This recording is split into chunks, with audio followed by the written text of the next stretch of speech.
So still in St. Peter's Square, something else I'm thinking about, other than Benedict dying and what that means for the church, is that how's that all gonna play out?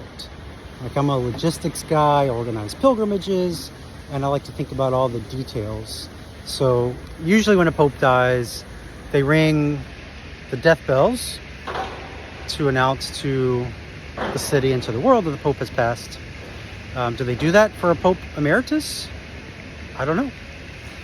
And then last night I was thinking, like, what if it happens overnight?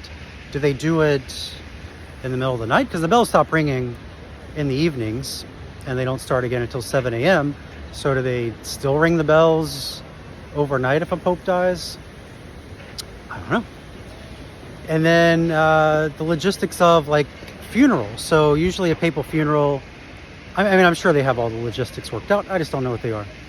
But with a papal funeral, there's a set number of days. So the first thing they do is, they prepare the body in the Apostolic Palace, most likely, because that's where a pope, I guess that's where the last one died. And then they process the body out from the bronze doors. If you've ever heard of the bronze doors, they're right back there. Kind of see a light on, Swiss Guard standing there. But they bring the body out. It's the gentlemen of the papal household. They bring the body out, process it through the square, up into the church, and then the body lies in state for several days. You may recall they did that with John Paul II, and over 1 million people lined up and came into the church to venerate. Do they venerate? No, they just pay respects. Whatever they do. And so, are they going to do that with Pope Benedict? I would assume that they would, but he's not the Pope. He's Pope Emeritus. So, do they still do that, or do they treat it more like a cardinal death and only ring the bells at the funeral and just do a funeral inside? Surely they have a big funeral. But if they do a funeral, will it be in the basilica? If it's in the basilica, Pope Francis can't do the liturgy of the Eucharist because he can't go up to the altar because he's a bit incapacitated as well. I would assume they would have it outside, but if it happens in the next few days, you can see they've already taken down everything out here like they do during the winter. The canopy over where the altar is gone. They've just today and yesterday they removed all the chairs.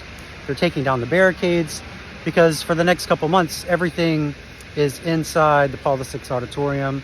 That's where the papal audiences are held and all the papal masses are inside. But I would assume for a papal funeral it would be out here.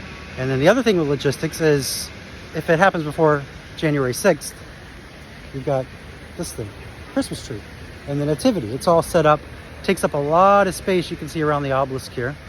So that would block the view for anyone back there.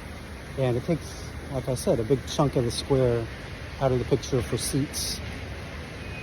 So I'm interested to see how this all plays out from a logistical point of view.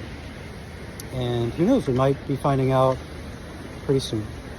So keep praying for Pope Benedict. Pray that he has a happy death surrounded by those who love him. And we'll see what happens.